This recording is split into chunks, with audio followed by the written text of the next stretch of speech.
When I came into the Marine Corps, it didn't necessarily meet my expectations in the mid-1970s, and I really had no intention of staying in for a career.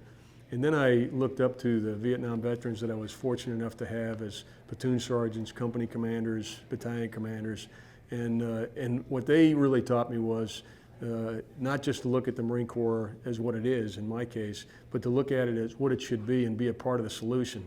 And if you have idealistic expectations of what the service ought to be, then you ought to be working hard to make that. And that's probably the biggest thing I learned from them was their resilience and endurance in the 1970s, not to accept low standards, not to accept poor training, not to accept poor equipment, but to stick around and actually make in our case, the Marine Corps what it should be. And I'd give the same advice to those in the other services. So as you navigate some of the post-war challenges now, budget cuts and personnel drawdowns, what did you learn then that you're applying to your mission now? Yeah, the number one thing I learned is to make sure that you stay focused on combat readiness, combat effectiveness, and not size. And what I've said as a service chief and what I'd say as the chairman is that we'll have as big a force as the American people want us to have,